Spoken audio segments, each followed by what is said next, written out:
E agora eu vou, no próximo slide, vocês já conheciam, já tiveram acesso ao nosso QR Code e ao nosso link Dúvidas Live SEMEC. A nossa equipe já foi respondendo dúvidas lá, e aí a gente vai agora convidar a professora Bia, nossa secretária executiva pedagógica, para tratar das principais dúvidas, dos destaques que foram trazidos nessa ferramenta. Seja bem-vinda de volta, e aí depois eu faço a avaliação e a gente encerra. Obrigada, Rodolfo. Obrigada também a Carol, que participou conosco. Agradeço as nossas intérpretes de Libras, como já comecei fazendo, e também toda a equipe da CEP, que participou, que vem participando da organização desse dia, desses dias tão especiais para nós, participou da organização dessa live, e fazer uma menção aqui aos professores, aos profissionais do CETEC, que estão tendo uma participação fundamental também para que essa live seja possível. Muito obrigada a todos que estão envolvidos nesse processo tão importante. Vamos lá para as dúvidas, então.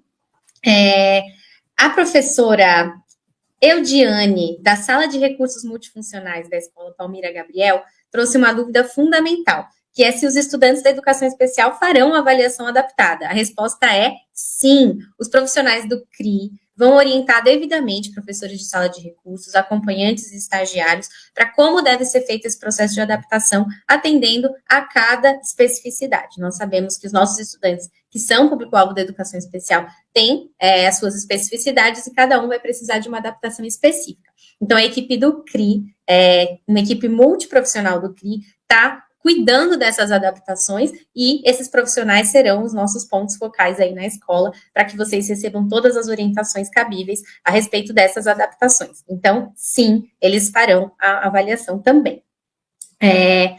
O professor Josué Costa, de Filosofia, a quem eu agradeço muito por essa pergunta.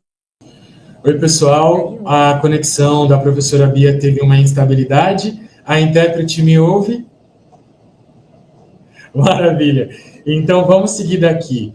É uma pergunta muito importante que a gente recebeu de um professor que leciona o componente de filosofia, e essa é uma pergunta super importante. Se a avaliação, nesse momento, é sobre língua portuguesa e matemática, como isso poderia impactar positivamente o componente de filosofia, a disciplina de filosofia?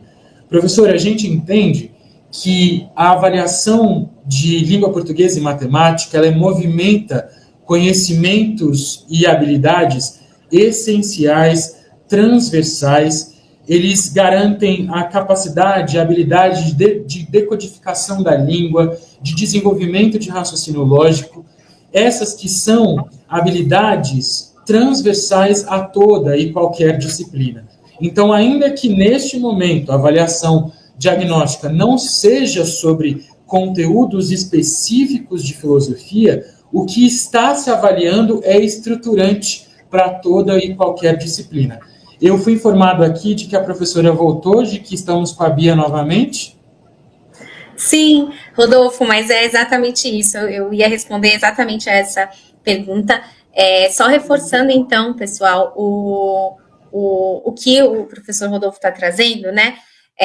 A gente sabe que a avaliação de língua portuguesa e matemática, ela não vai avaliar apenas objetos de conhecimento pertinentes à língua portuguesa e à matemática. Então, o senhor, que é o professor Josué Costa, que é professor de filosofia, como que ele vai ensinar filosofia se os estudantes dele têm dificuldade de interpretação de texto? Né? Se eles não conhecem devidamente os gêneros textuais, se esse estudante tem esses desafios de interpretação, a gente vai enfrentar desafios, né, para garantir que as aulas de filosofia atinjam seus objetivos de aprendizagem. Então, a gente entende que essas habilidades transversais de leitura, de interpretação e de raciocínio lógico-matemático, elas são pertinentes a todos os componentes curriculares. Por isso que eu agradeço ao professor pela oportunidade da gente recomendar que os professores que não são de língua portuguesa e matemática, né, principalmente quando a gente fala do ciclo 3, do ciclo 4, e os professores de arte, de educação física, os professores de sala de leitura, que em breve estarão conosco também, eu posso comentar isso mais, mas assim, que todos eles se apropriem desses resultados, porque eles não são resultados dos professores de educação geral, não são resultados só dos professores de português e matemática, são resultados pertinentes a todo o corpo docente. Então, isso precisa ficar muito marcado, muito explícito, professor. Então, o senhor é mais que bem-vindo para participar desse processo, e o senhor precisa se apropriar desses resultados, porque eles também são fundamentais para o bom desenvolvimento das habilidades e competências atreladas ao componente de filosofia, assim como dos demais componentes da nossa, que coexistem nas nossas escolas, né? Uma pessoa que não se identificou disse, na verdade, que seria fundamental aula de reforço para ajudar os alunos com atraso ou dificuldade. Professora, nós faremos isso. E aí, com a sua pergunta, eu aproveito para reforçar um recado que o secretário Patrick deixou e que agora eu reforço. É muito importante que a gente garanta a fidedignidade dessas informações. Então, professor aplicador, não interfira na resposta que o estudante vai dar, não interfira, né, na qualidade do desempenho dele naquela avaliação. Nós queremos coletar exatamente o que os nossos estudantes sabem e o que eles eventualmente ainda não sabem. Porque só com essas informações fidedignas, que de fato reflitam a realidade, a gente vai conseguir se planejar para oferecer, por exemplo, as aulas de reforço às quais essa pessoa que não se identificou se refere.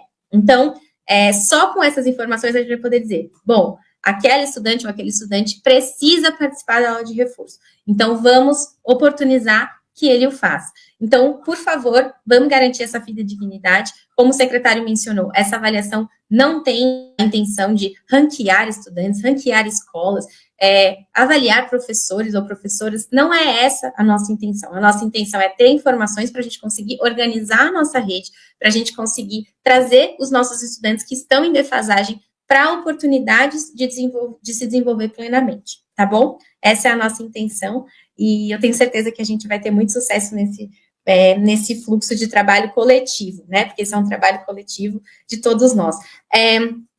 Uma pessoa da escola, Maria Celina Valmont, perguntou se os estudantes ou as escolas poderão ficar com as provas, ou se elas deverão ser devolvidas à SEMEC.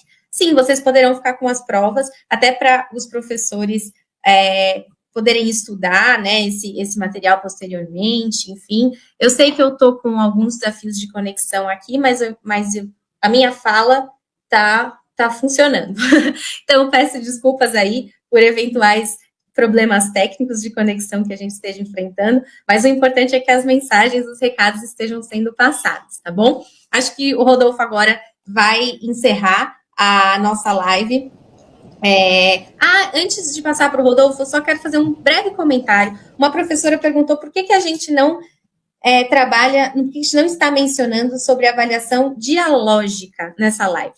Eu queria agradecer também essa oportunidade, porque eu quero dizer que esse é apenas o começo de um grande ciclo de formações, de um grande ciclo de orientações, de diálogos que nós vamos estabelecer a respeito de vários temas, não só avaliação, mas vocês em breve também serão comunicados sobre as trilhas formativas que serão desenvolvidas ao longo desse ano, e esse tema da avaliação dialógica é fundamental. Então, obrigada por ter trazido, professora. A gente, com certeza, vai ter outras oportunidades de se aprofundar no tema da avaliação e em diversos outros temas fundamentais para o nosso processo de ensino-aprendizagem. Então, eu te agradeço pela oportunidade de comentar também esse tema. E agora eu passo